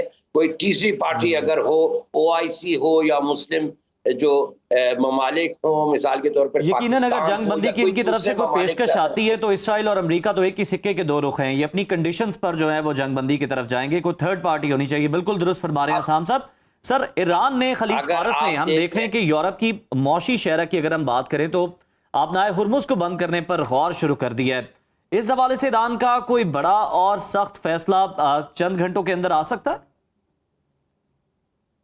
देखिए, मैं आपको सबसे पहली बात ये बताऊं कि अभी इस स्टेज पर हम पहुंचे नहीं है। अभी हम मजबूत हैं, हमारे जो शहरी दिफाई तंसीबात हैं, हमारे पास जो मिसाइल सिस्टम है वो फिलहाल काफी है, लेकिन एक ऑप्शन हमारे पास स्ट्रेन ऑफ हॉर्मुज को बंद करने का भी है। लेकिन अभी मेरे ख्याल में हमारे पास इतनी ताकत है कि हम कई महीने और साल तक ये जंग जारी रख सकते हैं, और हमारे पास अभी दूसरे ऑप्शंस हैं। स्ट्रेन ऑफ हॉर्मुज जो है वो शायद आखिरी ऑप्शनों में से एक हो, लेकिन उससे पहले जो अमेरिकी बेसिस हैं, जिन ममालिक ने इजराइल के साथ ताउन किया है ईरान पर हमला करने के लिए, या जिन अलबत्ता मुस्लिम जो मुल्क हैं वो सारे उनके अवाम ईरान के साथ हैं, लेकिन जो बाज खबीस बिके हुए गुलाम हैं बाज इस्लामी ममालिक के जो सरबराहान हैं, हमारी ये ख्वाहिश है कि सबसे पहले उन ममालिक में अमरीकी बेसिस को निशाना बनाया किया जाए, और स्ट्रेन ऑफ हॉर्मुज भी एक हसन साहब, अगर ओवरऑल सिचुएशन को देखते हुए मैं आपसे पूछूं कि क्या आप मुस्लिम उम्मा के ये जो ममालिक हैं उनके किरदार के से, उनके रिस्पांस से, इस हालात को देखते हुए आप मुतमिन हैं, आप सेटिस्फाइड हैं? आपकी आवाज कट गई, अगर दोबारा सवाल अपना रिपीट। जी, मैं ये पूछ रही हूँ कि आप एज अ एनालिस्ट क्या देखते हैं कि मुस्लिम उम्मा ममालिक के किरदार से और उनका जो रिस्पांस है इस सूरत हाल को देखते हुए, क्या आप मुतमिन हैं, क्या आप सेटिस्फाइड हैं? देखिए, हम सेटिस्फाइड तब होंगे जब इजराइल नाम का कोई मुल्क दुनिया में ना रहा। क्योंकि ये एक नाजायज कासिब हुकूमत है। यहाँ पे फिलिस्तीनियों के मजलूम फिलिस्तीनियों के जमीनों को उन्होंने हड़प किया, वहां पे एक नाजायज हुकूमत बना ली। सेटिस्फेक्शन हमारी तक होगी ये जब ये हुकूमत हो ही नहीं। लेकिन अभी भी अल्हम्दुलिल्लाह यहाँ पे मुतमईन हैं। जो तस्वीरें दिख रहे हैं जो इंटरनेशनल मीडिया में, हालांकि आपको पता है इनके ऐसे माफियाज हैं, और आलमी मीडिया पर ये जो सहयूनी है उन्होंने ऐसे उसको घेरा हुआ है उनके हाथ में। लेकिन इसके बावजूद जब हम फुटेजेस देखते हैं कि तलाबीब और उर्शलीम के जो वहाँ पे जो मिसाइल दागे जा रहे हैं, हालांकि वो सेंसरशिप वो ऐसे सेंसर कर रहे हैं, लेकिन उसके बावजूद जो तस्वीरें आ रही हैं बहुत ही हम सेटिस्फाई है इससे। लेकिन हमारी जो असली ख्वाहिश है वो ये कि मजलूम फिलिस्तीनियों के खिलाफ जो जुल्म हो रहे हैं वो ख़त्म हो जाए। मैं आपको बताऊं कि अभी दूसरे ममालिक जैसे यमन, इराक, शाम, लबनान और दूसरे जगहों से भी मुजाहिमत के जो जियाले हैं वो भी अभी तक एक्टिव नहीं हुए। अगर ये लोग अपने इक़दामात ना रोकेंगे तो मेरे ख्याल में खित्ते में एक ऐसे आग भड़केगी जो कि अमेरिका और इसराइल का खात्मा उसका आखिरी नतीजा होगा। मेरे ख्याल में ये है कि अभी हम क्योंकि मुसलमान हैं और हजरत रसूल सल्लल्लाहु अलैहि वसल्लम के दीन मुबीन इस्लाम यानी दीन इस्लाम के जो गुडविल के तहत हम आज तक आगे बढ़ चुके हैं। हमारे दुनिया वालों को हमने कोई ऐसे बहाना नहीं दिए। लेकिन अगर ये जंग जारी रहेगी तो यकीनन ईरान की तरफ से मजीद इक़दाम किए जाएंगे। बिल्कुल, ईरान की जानिब से मजीद इक़दाम किए जाएंगे और हम देख रहे हैं कि ईरान इसके लिए बिल्कुल तैयार भी है। बहुत शुक्रिया हसन साहब आपके वक्त का। और बिल्कुल जिस तरह से आपने बताया कि ईरान के पास अभी बहुत सारे कार्ड्स, बहुत सारे सरप्राइजेस इसराइल के लिए मौजूद हैं जिनको अभी ना एक्टिव किया गया, ना इस्तेमाल किया गया, और अपना हुर्मुज को बंद करने की ऑप्शन मौजूद है। लेकिन उससे पहले बहुत सारी ऑप्शंस हैं जिनको इस्तेमाल किया जाना है। तो अब देखना ये है कि ये सूरत हाल आने वाले दिनों में किस तरफ जाती है, इससे मुतालिक हम आपको आगाह भी रखेंगे। अभी शामिल करते हैं ब्रेक। नाज़रीन, गैब का इल्म सिर्फ अल्लाह ताला के पास है। वही सब कुछ जानने वाला है, वही तकदीरों का लिखने वाला और बदलने वाला है। मगर सदियों से इंसान फितरी तौर पर यह जानने की जुस्तजू करता आया है कि आने वाले दिन उसके लिए कैसे होंगे, कौन सा फैसला लेना बेहतर होगा और कब उसे मोहतात रहने की ज़रूरत है। मगर दुनिया के अंदर कुछ ऐसे उलूम भी हैं जिनकी मदद से मुमकिना हालात का अंदाज़ा लगाया जा सकता है और ये तज्जिया किया जा सकता है और ज़िंदगी के सफ़र में उनसे रहनुमाई हासिल की जा सकती है कि आने वाले दिनों में क्या कुछ हो सकता है। रवां हफ्ता क्या पैगाम लेकर आ रहा है, क्या सितारे हमारे हक में हैं, क्या कोई नया मौका दहलीज पर दस्तक देने वाला है, या वक्त से कुछ पहले फैसले आप एहतियात बरत सकते हैं। इसी तमाम चीज़ों पर गुफ्तगू के लिए इस वक्त हमारे साथ मौजूद हैं tarot card reader Dawood Ahmad.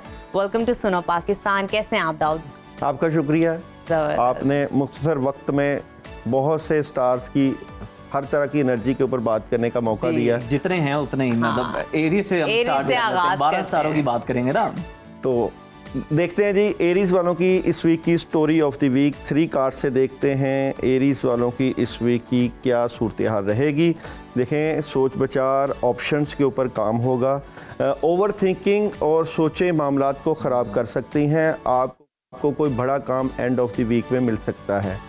Job और बिज़नेस की बात करूं तो जॉब और बिज़नेस में आपको काफ़ी चीज़ें क्लियर हो जाएंगी और बड़ा एनर्जी और बड़ी ज़बरदस्त हेल्प नज़र आती है। मोहब्बत की बात करूं तो मोहब्बत अच्छी नज़र आती है आप लोगों की। एजुकेशन तलबा तलबात की ज़बरदस्त है। हेल्थ की बात करूं तो सेहत डिस्टर्ब है, वॉक करें और खाना पीना बेहतर करें। और पढ़ने के लिए आयत करीमा इस वीक में 10 टाइम रोज़ाना ज़रूर पढ़नी चाहिए और मैसेज है कि जो चीज़ें आपकी डिले हैं उनको हल करने की तरफ जाएँ। टॉरस वालों की इस वीक की स्टोरी ऑफ द वीक क्या नज़र आती है? तो टॉरस वाले इस वीक में कुछ बातें अपने तक रखेंगे तो उनको फ़ायदा होगा और कुछ नया आगाज़ करने जा रहे हैं। इस आगाज़ के साथ साथ आप प्रेशर ना लें। प्रेशर आपके मामलात को, हालात का प्रेशर डिस्टर्ब कर सकता है। जॉब और बिज़नेस की बात करें तो वही आगाज़, ज़बरदस्त हेल्प, पैसे आ सकते हैं और आप अगर जॉब चेंज करना चाहते हैं जॉब चेंज कर लें। मोहब्बत की बात करें तो मोहब्बत 50-50 है। बिस्मिल्लाहिर्रहमानिर्रहीम कसरत से पढ़ें, मोहब्बत में इजाफा। एजुकेशन ज़बरदस्त है।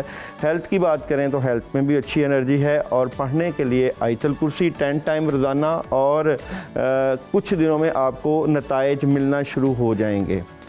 जेमिनी वालों की इस वीक की स्टोरी ऑफ द वीक की बात करें तो जेमिनी वाले इस वीक में क्या करने जा रहे हैं? जेमिनी वाले के लिए किंग ऑफ पेंटिकल्स बहुत पॉजिटिव एनर्जी है। अच्छा, आप अपने आप से फाइट करने की कोशिश में लगे हुए हैं लेकिन दूसरों से ना करें, अपने हालात को बेहतर करने के लिए कोशिश करें। द सन की एनर्जी बिलाखिर आपको आपके नताइज तक ले जाएगी जो आप सोच रहे हैं। जॉब और बिज़नेस की बात करूं तो जॉब और बिज़नेस बहुत ज़बरदस्त, पावरफुल, बड़ा काम कर सकते हैं। बिज़नेस मीटिंग कर सकते हैं, बहुत एनर्जेटिक नज़र आते हैं। मोहब्बत की बात करूं तो मोहब्बत में डिसहार्ट, दिल टूट सकता है। नेगेटिविटी है, ला हौला वला कुव्वता इल्ला बिल्लाह का वेट 10 टाइम रोज़ाना कर लीजिएगा। इससे मुतल्लिका एजुकेशन की बात करूं तो डिस्टर्ब है, तलबा तलबात की एजुकेशन को बेहतर करें। हेल्थ की बात करूं तो हेल्थ बेहतरीन है और पढ़ने के लिए आयत करीमा 21 मरतबा बहुत ज़बरदस्त एनर्जी लेकर। कैंसर वालों का ये हफ्ता कैसा रहेगा? कैंसर वालों की इस वीक की स्टोरी ऑफ द वीक की बात करें तो कैंसर वालों के लिए ये वीक जो है चेंजिंग है। द स्टार की एनर्जी आपके तमाम मामलात में पॉजिटिविटी और कामयाबी लेकर आ रही है। चेंज है और पॉजिटिव चेंज है और बदलाव आप फील करेंगे अपने मामला से मुतल्लिका और काफ़ी चीज़ें बेहतरी की तरफ लेकर जाएंगे इस वीक में। जॉब और बिज़नेस की बात करूं तो नेगेटिव लोगों को अपने जॉब और बिज़नेस में से निकालिए जो कि आपके कैरियर को ख़राब कर रहे हैं, इसका आपने एहतियात करना है। मोहब्बत की बात करूं तो मोहब्बत में कम्युनिकेशन, राब्ते और बहुत अच्छी एनर्जी नज़र आती है। तालीमी मामलात की बात करूं तलबा तालबात की तो बहुत बेहतर एनर्जी है और हेल्थ की बात करूं तो हेल्थ भी अच्छी है और पढ़ने के लिए आप लोग इस वीक में ला हौला वला कुव्वता इल्ला बिल्लाह 41 टाइम पढ़िएगा और मैसेज है आप लोगों के लिए इन द नियर फ्यूचर आपको आपके मामलात से मुतल्लिका बड़ी पॉजिटिव एनर्जी मिल जाएगी। लियो का ये हफ्ता कैसा रहने वाला है? लियो वालों की इस वीक की स्टोरी ऑफ द वीक की बात करें तो लियो वालों के लिए ये वीक बहुत ज़बरदस्त है। आप कोई डिसीजन लेते हुए नज़र आ रहे हैं, कुछ चीज़ें आपकी ज़िंदगी से निकल रही हैं और वो बेहतर है कि नेगेटिव एनर्जी जा रही है। सॉलिड फैसले, काफ़ी पुराने काम होने के चांसेस और नए कामों में बहुत ज़बरदस्त एनर्जी और आपके तमाम एंगल्स के ऊपर बहुत पॉजिटिव एनर्जी की आपको फीलिंग आएगी। अगर मैं बात करूं जॉब और बिज़नेस की तो जॉब और बिज़नेस में स्ट्रेट फॉरवर्ड फैसले बहुत अच्छी एनर्जी लेकर आएंगे तो बिज़नेस में बेहतरी रहेगी। और मोहब्बत की बात करूं तो मोहब्बत में भी कामयाबी है।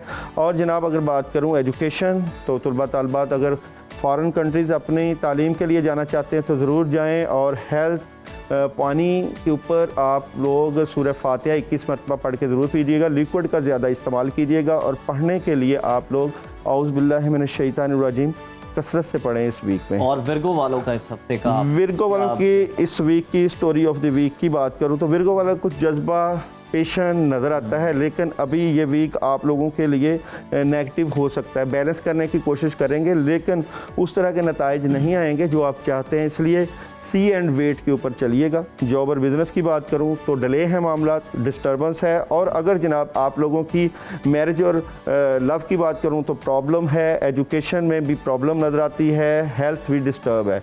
तो विर्गो वालों को बहुत एहतियात करना है और पढ़ने के लिए आप लोग सूरह नास पढ़िएगा।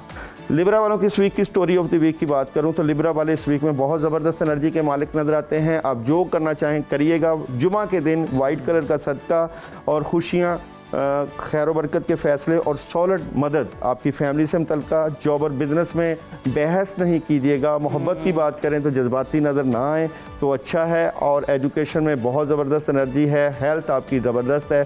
पढ़ने के लिए आप लोग आयत करीमा 119 मरतबा रोज़ाना पढ़िएगा। स्कॉर्पियो वालों की इस वीक की स्टोरी ऑफ द वीक की बात करूं तो स्कॉर्पियो वाले बहुत ज़बरदस्त एनर्जी को लेकर चलेंगे इस वीक में, और पोजीशन बेहतर होगी लेकिन डबल माइंडेड नज़र आते हैं किसी बात को लेकर। जो डबल माइंडेड है उसके लिए मशवरा कर लीजिएगा। जॉब और बिज़नेस बहुत अच्छा है। मोहब्बत की बात करूं तो कामयाबी है। एजुकेशन में 50-50 मामलात हैं। हेल्थ की बात करें तो हेल्थ आपकी डिस्टर्ब है। आप लोगों को इस वीक में सूरह नास 41 मरतबा रोज़ाना पढ़ लेनी चाहिए। आगे चलते हैं सैजिटेरियस वालों की इस वीक की स्टोरी ऑफ द वीक की बात करूं तो सैजिटेरियस वाले आगाज़ बहुत ज़बरदस्त करने जा रहे हैं 2-3 ऑप्शन के ऊपर काम, लेकिन रात की बजाय दिन के वक्त काम करें। कुछ चीज़ें नेगेटिव हो सकती हैं, खासकर फैमिली से मुतल्लिका प्रॉब्लम क्रिएट हो सकती है इस वीक में। और जॉब और बिज़नेस में प्रॉब्लम है, अभी आप अंधा एतमाद ना करें। मोहब्बत की बात करें तो जिम्मेदारियों का बोझ। एजुकेशन ज़बरदस्त है। हेल्थ गुस्सा आपकी सेहत को ख़राब कर सकता है। और पढ़ने के लिए बिस्मिल्लाहिर्रहमानिर्रहीम 119 मरतबा ज़बरदस्त एनर्जी लेकर। कैप्रिकॉर्न वालों का ये हफ्ता कैसा? कैप्रिकॉर्न वालों की इस वीक की स्टोरी ऑफ द वीक की बात करें तो कैप्रिकॉर्न वाले तमाम मामलात को मोहब्बत और प्यार से डील करें। लोगों की नेगेटिव एनर्जी आपके मामलात ख़राब कर सकती है, एहतियात करें। और कोई बड़ी सॉलिड खबर भी मिल सकती है लेकिन लोगों की बातों में नहीं आना। जॉब और बिज़नेस की बात करें तो ज़बरदस्त एनर्जी है। और मोहब्बत की बात करें तो खुशियाँ मिलेंगी। एजुकेशन ज़बरदस्त है। हेल्थ जो है वो डिस्टर्ब है आप लोगों की। आप लोगों को इस वीक में सूरह इखलास का विर्द करने से बहुत ज़बरदस्त एनर्जी मिल जाएगी। एक्वेरियस वालों की इस वीक की स्टोरी ऑफ द वीक की बात करें तो एक्वेरियस वाले इस वीक में कोई डिसीजन ले रहे हैं, डबल माइंडेड नज़र आते हैं, लेकिन कामयाबी मिल जाएगी एंड ऑफ द वीक में। जॉब और बिज़नेस में ऑप्शन, सोच विचार और मेडिटेशन करें बढ़ाने के लिए। मैरिज और रिलेशन में प्रॉब्लम है। एजुकेशन की बात करें तो एजुकेशन ज़बरदस्त है। हेल्थ की बात करें तो हेल्थ में काफ़ी हेल्प हो सकती है, नज़र-ए-बद का भी ख़तरा हो सकता है। और पढ़ने के लिए औज़ु बिल्लाहि मिनश शैतानिर रजीम 121 मरतबा ज़रूर पढ़िएगा। पाइसेस वालों की इस वीक की स्टोरी ऑफ द वीक की बात करें तो पाइसेस वाले इस वीक में बहुत एनर्जेटिक नज़र आते हैं। आपके काफ़ी काम बेहतरी की तरफ चले जाएंगे। पार्टनरशिप लग सकती है और ज़बरदस्त एनर्जी और सॉलिड फैसले आपकी कामयाबी के ज़ामन हैं। जॉब और बिज़नेस में बहस नहीं करनी। और मोहब्बत की बात करें तो जज्बाती नज़र आते हैं। एजुकेशन ज़बरदस्त है। एजुकेशन के साथ हेल्थ की बात करें तो हेल्थ में ज़बरदस्त हेल्प है। और पढ़ने के लिए आप लोग सूरह इखलास 41 टाइम पढ़ेंगे तो बहुत ज़बरदस्त एनर्जी मिल जाएगी। अच्छा दाऊद साहब, अगर हम देखें तो ये कार्ड्स क्या बताते हैं? अगर हम देखें इसराइल और ईरान जंग के हवाले से आने वाले दिनों में पेशरफ्त हो सकती है, क्या मुस्तकबिल हो सकता है? देखिए जी, जंगों के हालात इस वक्त जा रहे हैं। मार्च 9 का अदद जो है वो लड़ाई और झगड़े की तरफ है। 6 जो है मिड में खड़े हैं इस वक्त। ये जो जून का महीना है, साल का मिड है, इसलिए इस वक्त तो पीक पे जाएंगे हालात। जैसे ही आप अगर 7 मंथ की बात करूं तो ईरान के लिए बहुत ज़बरदस्त है। तो इस महीने में ईरान जितना फाइट कर सकता है कर ले। और यानी कि जुलाई में ऐसा होगा कि ये मुशावरत हो जाएगी, जंग जो है वो क्लोजिंग की तरफ जाएगी। मगर उस वक्त तक ईरान काफ़ी ज़्यादा अचीवमेंट हासिल कर लेगा। अच्छा, साथ ही साथ अमेरिका का अंदर रिस्पॉन्स भी बताइएगा। ट्रम्प की क्या सूरत हाल रहेगी इस कशीदगी को लेकर? वो भी मैं बता देता हूँ। 9 मार्च है, उसको 2 बड़ा सपोर्ट करता है और ईरान का अदद 2 है। तो ये जंग ईरान जीत चुका है, ये बात तो है। और अमेरिका के लिए इस जंग से मुतल्लिका काफ़ी खदशात हो चुके हैं क्योंकि इसराइल जो है वो अमेरिका का इत्तेहादी है। और इतनी जल्दी आलमी जगह पे जो इंडिया के हालात थे, इसराइल के थे, अमेरिका के थे, जो कि इस वक्त हवा बना हुआ था, वो सारा निकल के बाहर आ चुका है। इस वक्त दुनिया का जो ब्लॉक है वो चेंज हो रहा है। जैसे ही ईरान की जंग ख़त्म होगी, आपको रशिया, चाइना, ईरान और पाकिस्तान पाकिस्तान ये एक नई सुपर पावर उभरती हुई बिल्कुल नजर ठीक आएगी। है, आपने बहुत सही खूब। कहा कि जब ये जंग खत्म होगी तो फिर नई सफबंदी दुनिया के अंदर हमें देखने को मिलेगी। बहुत शुक्रिया दाऊद साहब Thank आपके you. वक्त का। तो नाजरीन, दाऊद साहब ने हमें इसराइल ईरान जंग के हवाले से भी बताया, अमेरिका का क्या किरदार होगा, साथ ही साथ जो आप जानना चाहते हैं कि जनाब आपके स्टार से मुतालिक क्या फैसले आपको लेने चाहिए और किन चीजों से आपको एहतियात करना बरतनी है। चाहिए। और यहाँ पे लेते हैं नाजरीन एक छोटी सी ब्रेक, कहीं मत जाइए, देखते रहिए सुनो पाकिस्तान। नाजरीन, औलाद हर शादीशुदा जोड़े की फितरी ख्वाहिश होती है, मगर जब सालों गुजरने के बाद भी ये ख्वाब पूरा ना हो तो जहनी दबाव, माशरती परेशानियां और जज्बाती अजियत एक गुना बढ़ जाती है। जी, हम बात कर रहे हैं बांझपन, इनफर्टिलिटी की, जो कि आज के दौर में ना सिर्फ खवातीन बल्कि मर्द हजरात को भी यकसा तौर पर मुतासर कर रहा है। वर्ल्ड हेल्थ ऑर्गेनाइजेशन के मुताबिक दुनिया भर में तकरीबन 17.5% शादीशुदा जोड़े बांझपन का सामना करते हैं, यानी हर छठा जोड़ा औलाद की नेमत से महरूम।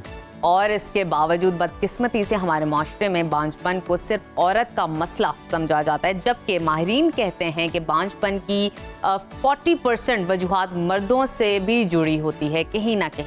तो आज के सेगमेंट में हम बात करेंगे साहम बीमारी के असबाब, अलामात और तिब्बे यूनानी में बांझपन के इलाज पर।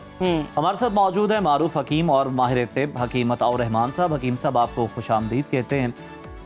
बांझपन कहा किसे जाता है, किसी जोड़े को ये कब समझना चाहिए कि उन्हें तिब्बी मुआयने की अब ज़रूरत है? जी, बिस्मिल्लाहिर्रहमानिर्रहीम। बांझपन बेसिकली जो है वो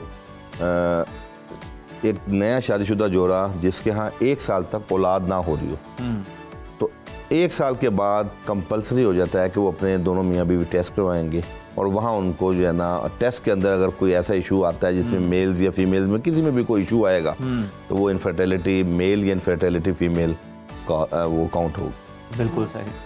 अच्छा, ये बताइए कि एक जो तासुर पाया जाता है हमारी सोसाइटी के अंदर, ये बांझपन सिर्फ औरत से कनेक्टेड है, लेकिन कहीं ना कहीं अब माहिरीन भी बात करते हैं, सोशल मीडिया पे भी, मेन स्ट्रीम मीडिया पे भी हम अवेयरनेस देने की कोशिश करते हैं कि ये मर्दों से भी कनेक्टेड है और मर्दों का भी बहुत 40% के करीब अंदर किरदार होता है। तो इस पर क्या कहना चाहेंगे आप? देखें, 100% इसमें तकरीबन आपने जैसे रेशो बताई ना, 40% मर्द जो है ना वो इनफर्टिलिटी के अंदर मामलात में आते हैं।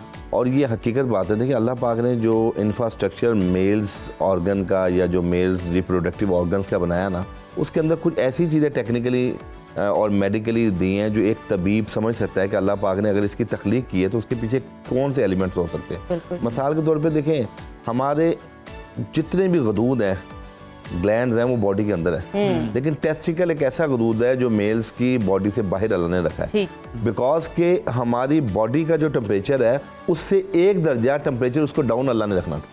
सही। और आप यहाँ से ये बात मिलती है कि मर्द के अंदर अगर हरारत और हिद्दत बढ़ जाएगी या उसके अंदर वेन्स के अंदर ब्लड का प्रेशर बढ़ जाएगा तो उस सूरत में हमारे जरासीम डेड होने का भी खदशा है, स्लगिश में भी जा सकते हैं और उसमें रिपोर्ट भी ख़राब आ सकती है। अच्छा हकीम साहब, मर्दों और ख़वातीन में बांझपन की सबसे आम तिब्बी या जिस्मानी वजूहात कौन सी होती है? मर्दों के अंदर जो बांझपन की सबसे ख़तरनाक और बहुत ज़्यादा जो कॉमन वजह है वो है सोजाक, यानी जिसको हरफ आम में लोग पेशाब की जलन, पेशाब जल के आना, पेशाब का लग के आना तस्वुर करते हैं, लेकिन मेडिकली तौर पे एक ऐसा बैक्टीरिया है जो हमारे गलत जगह पेशाब करने से या आप अपनी जो एक तो आपकी निकाह में आपकी अहलिया है और उससे हट के अगर आप अपना एक्टिविटीज़ रखते हैं, बैड एक्टिविटीज़, तो उस सूरत में एक ऐसे ख़तरनाक बीमारी से मर्द दो चार होता है जिसको नहीं पता होता कि ये जो गलत बैक्टीरिया है ये मेरी अगली ज़िंदगी जो अज़वाजी उसको तबाह कर सकता है। अच्छा, ये मैं बता रहा था कि जो सोजाक है जी, इसको हम वो गोनोरिया भी कहते हैं और इसी तरह उसकी एक वर्स कंडीशन है जिसमें सिफिलिस हो जाता है, आतिशिक, पेशाब की नाली के अंदर ज़ख्म हो जाता है और वहाँ खारिश, इचिंग, इन्फेक्शन, ये मेल्स में भी होता है और फीमेल्स में भी होता है।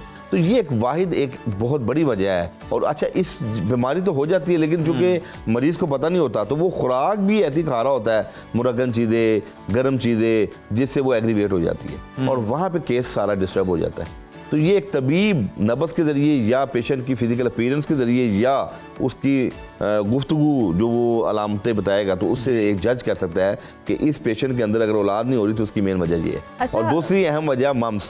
कई लोगों को बचपन में कन पेड़े होते हैं, वो कन पेड़ों में जब बिगाड़ पैदा होता है तो उस सूरत में भी एजोस्पर्मिया या ओलिगोस्पर्मिया के इश्यूज आते हैं। अच्छा जी। ये बड़ी अहम आपने इन्फॉर्मेशन दी जी, है, जी, बिल्कुल इसके बारे ऐसे। में तो हमें भी नहीं पता था। अच्छा मुझे ये बताइए कि बांझपन की तशखीस कैसे की जा सकती है? सिर्फ टेस्ट से होता है कि मियाँ बीवी जाके टेस्ट करेंगे, इसके अलावा भी कोई हम खुद से भी निगाह रख सकते हैं? और साथ ही साथ हल की भी अब बात कर लेते हैं कि कौन कौन सी जो जड़ी बूटियाँ हैं इसके जी, लिए जी। इस्तेमाल की जाती हैं? जी, बांझपन की जो डायग्नोज है 1 साल तक अगर मियाँ बीवी के हमल करार नहीं पाया औरत के अंदर, तो उस सूरत में मेल्स एक टेस्ट करवाता है 4 दिन के गैप से, जिसको हम सिमन एनालिसिस कहते हैं। सिमन एनालिसिस की रिपोर्ट अगर तो ओके है तो मेल्स अल्हम्दुलिल्लाह ओके है, उसमें मिनिमम 40% भी अगर मोर्टेलिटी है तो इट्स मीन कि वो औलाद पैदा करने के काबिल है। और फीमेल्स के अंदर सिंपली हम अल्ट्रासाउंड करवाते हैं पेल्विक का। अगर उसके अल्ट्रासाउंड के अंदर एनाटॉमिकली कोई ऐसी चेंजिंग नहीं है, कोई फेब्राइड्स नहीं है, कोई पीसीओएस की इश्यूज नहीं है, तो इट्स मीन कि औरत और उसके अयाम ठीक आ रहे हैं औरत के माहाना, तो इट्स मीन कि ये दोनों मियाँ बीवी फिजिकली और क्लिनिकली दोनों ठीक हैं। उसके अंदर वेट भी करना है और अपनी लाइफस्टाइल को बेहतर करना है सिर्फ। ठीक है। सेकेंडली जो है ना, अगर मर्ज के मोर्टेलिटी में फ़र्क आता है, फ़र्ज करें एजोस्पर्मिया का इशू आता है। अच्छा, एजोस्पर्मिया 2 तरह का होता है। एक होता है ऑब्स्ट्रक्टिव एजोस्पर्मिया। ऑब्स्ट्रक्टिव एजोस्पर्मिया ये होता है कि वेरिकोसील के इश्यूज होते हैं कि आपकी नाली में कहीं ना कहीं ब्लॉकेज होती है। वो ब्लॉकेज को छोटे से ऑपरेशन से दूर कर दिया जाए या अद्वियात से दूर कर दिया जाए तो वो आगे सिलसिला बहाल हो जाता है और मर्द फिर औलाद पैदा करने के काबिल होता है। और औरत के अंदर अगर खुदा न खासा कोई ऐसा इशू आ जाए, सिस्ट का, पीसीओएस का, तो वो अकॉर्डिंग टू टेम्परामेंट वेरी करता है। हर पेशेंट का अलग ट्रीटमेंट। अगर हार्मोन्स डिस्टर्ब है तो उसका ट्रीटमेंट अलग होगा। अगर उसके अंदर कोई पीसीओएस के इश्यूज है, फेब्राइड्स है, या उसका डिफरेंट होगा। हाँ, या उसके हार्मोन्स का अदम तवाज़ुन है, TSH जो T4 T3, अच्छा, तो उस सूरत में डॉक्टर हकीम जिससे भी वो इलाज करवा रहे होंगे वो उसके मजाज को मद्देनजर रखते हुए और उसकी असबाब को मद्देनजर रखते हुए जब इलाज करेगा, अल्लाह के हुक्म से औलाद बिल्कुल। होगी। हकीम इंशाअल्लाह। साहब, क्या हिकमत में या तिब्बे यूनानी में बांझपन का मुकम्मल इलाज मुमकिन है? अल्हम्दुलिल्लाह, अल्हम्दुलिल्लाह। तिब्बे यूनानी में सदियों से ये अब नहीं कि अब हम इस मुफ्ती नती है जी। अभी तो मेडिकल साइंस वहां तक नहीं पहुंची जहां तिब्बे यूनानी की अद्वियात बगैर टेस्ट कराए अल्लाह के हुक्म से अल्लाह अच्छा। लोगों क्या को बात औलाद है। की नेमत से मालामाल कर देता है। ये हकीकत बात है। हम कई पेशेंट ऐसे आते हैं, क्योंकि जाहिर बात है कि ये जो टेस्ट है सिमेन एनालिसिस का, ये गैर फितरी तरीके से टेस्ट होता है, जो मजहबी हमारा तबका है वो इस तरह टेस्ट कराने से भी ज़रा गरेज करता है। तो हम यकीन कीजिए कई पेशेंट्स को अल्लाह तवक्कल पे कहते हैं कि आप ये दोनों मियाँ बीवी मेडिसिन खा लें नब्ज़ देख के, और अल्लाह पाक 2-4 माह, 2 माह, 1 माह के अंदर खुशखबरी सुना देता है। अच्छा। तो एक तो ये कामयाब इलाज की बहुत बड़ी अलामत है कि बगैर क्लिनिकल रिपोर्ट्स और टेस्ट के भी हम पेशेंट को दवाई दे बिल्कुल, देते हैं, वो पेशेंट की रजामंदी से। दूसरे वो जो आप नंबर पे, अद्वियात देते हैं, जरा हमारे नाजरीन को भी बताएं कि क्या जी। आप तजवीज़ करेंगे उन्हें? अच्छा, इसमें चूंकि मैंने अर्ज किया कि पेशेंट टू पेशेंट वेरी करता है, लेकिन जी। कॉमनली जो इश्यूज मेल्स फीमेल्स में एक बहसियत मजमूई इशू है, उसमें हम ये तीन चीज़ें हैं जो दोनों को दे सकते हैं। अच्छा, सही। मिसाल के तौर पे अगर आप किसी क्लिनिकल रिपोर्ट्स में नहीं जाना चाहते, मैं इसलिए ये बात करता हूँ कि हम जिस माशरे में रहते हैं वहाँ शादी के 1 माह बाद दोनों घराने तवक्को करते हैं कि 1 माह बाद हमें खुशखबरी मिले, 2 माह बाद हमें खुशखबरी मिले, मैजिक चाहिए। लेकिन पूरी दुनिया के अंदर जो मेडिकल रिपोर्ट्स है वो कहती है 1 साल का टाइम कंपलसरी है जो देना चाहिए दोनों कपल्स को। और उसमें फिर अंडरस्टैंडिंग, हार्मोन्स का बैलेंस होना और आपस में एतमाद का डेवलप होना, ये भी औलाद पैदा करने के हवाले से बड़ी खुश आमद चीज़ है। अच्छा, इसमें जो है ना मेल्स के अंदर हमारे पास 3 चीज़ें हैं। एक चीज़ है सालिब मिस्री, ये आपके सामने स्क्रीन पे नज़र आ रही है, ये सालिब मिस्री। दूसरी चीज़ है सालिब पंजा, ये देखें, ये जड़ी बूटियाँ हर्ब्स हैं। और तीसरी चीज़ है बनोला के बीज, मगज बनोला। बनोला के, अच्छा। ये बनोला जो आपको पता ना, ये हमारा ये बड़ा कॉमन सी चीज़ है। इन तीनों चीज़ों को हम वजन लेके सुबह शाम 1 टीस्पून मेल्स जिनकी मोर्टेलिटी वीक है या जो, अच्छा ज़रूरी नहीं कि मोर्टेलिटी वीक हो तो ये खाएं, ये तीनों चीज़ें ऐसी हैं जो हिफ्ज़ मातकद्दुम, सिमन्स की मोर्टेलिटी को और सिमन्स की थिकनेस को और सिमन और मेल्स के जितने भी डिसऑर्डर्स हैं उनको रेक्टिफाई करने के लिए हिफ्ज़ मातकद्दुम बेहतरीन चीज़ है। अच्छा। और ये तीनों चीज़ें जिन लोगों को कमर दर्द है उसमें भी बड़ी मुआवन साबित होती है। जबरदस्त। सालिब मिस्री, सालिब पंजा और मगज बनोला, इन तीनों का हम वजन लेके पाउडर बना लें, 1 टीस्पून सुबह शाम BD डोज में दूध के हमरा ले लें खाली पेट, तो ये मर्दों के लिए बेहतरीन चीज़ है। अच्छा, फीमेल्स के अंदर हमारे पास 3 चीज़ें हैं, आम सी चीज़ें। मुलट्ठी, इसको हमेशा लोग गले के लिए इस्तेमाल करते हैं, पर ये पूरी बॉडी में anti viral, anti bacterial properties रखती है। इसी तरह हल्दी, आपको पता है एंटी इन्फ्लेमेटरी पूरी दुनिया के अंदर अगर कोई एंटीबायोटिक हर्बल के अंदर है तो वो हल्दी है। Yes, हल्दी yes. वाह। ठीक है। तीसरी चीज सौंफ। सौंफ। ये जितने कार्मिनेटिव इश्यूज हैं, जितने हमारे ब्लॉटिंग के इश्यूज हैं, जितने जीआईटी के इश्यूज हैं, हमारे पूरे पेट के अंदर जो नफक पैदा होता है, गैसेस बनती हैं या रद्दी गैसेस का जो इखराज करती है वो ये सौंफ है। सौंफ बच्चों को भी दिया जाता है जी सौंफ का आपके पानी, सौंफ अगर उनको इतनी गैस सेफ साइड है का कि हम इशू होता है। शीर खार बच्चों को इसका रख भी दे सकते हैं। बिल्कुल। तो ये तिब के अंदर बेहतरीन और बेजरर अद्वियात मौजूद हैं। इन तीनों चीज़ों का सफूफ घर में बना के खवातीन रख लें। अच्छा, मज़े की बात, ये जितनी गायनी की यूट्रस की फेलोपियन ट्यूब की अगर सोजिश है, सबसे पहले सोजिश को ज़ाहिर करती है। सही। दूसरे नंबर पे ये पूरी बॉडी के जो हार्मोन डिस्टर्ब होते हैं उनको बैलेंस करती है। और तीसरे नंबर पे ये अगर आपका स्टमक खराब है, एसिडिटी है या कोई आपको गला खराब वायरल डिजीज है, उसमें भी बेहतरीन चीज़ है। बिल्कुल ठीक है हकीम साहब, बहुत शुक्रिया आपकी मौजूदगी का, बड़ा अच्छा लगा आपसे बात करके। तो नाज़रीन, ये सेगमेंट आज का बहुत इंपॉर्टेंट था। अगर आपसे मिस हो गया क्योंकि आप घर में काम कर रहे होंगे तो सोशल मीडिया पे जाके जरूर देखिएगा और कमेंट सेक्शन में हमें बताइएगा कैसा लगा। तो ये था आज का प्रोग्राम, उम्मीद है आपको पसंद आया होगा। अपने और अपने घर वालों का बहुत सारा ख्याल रखिए। हमें दीजिए इजाजत। अल्लाह हाफिज।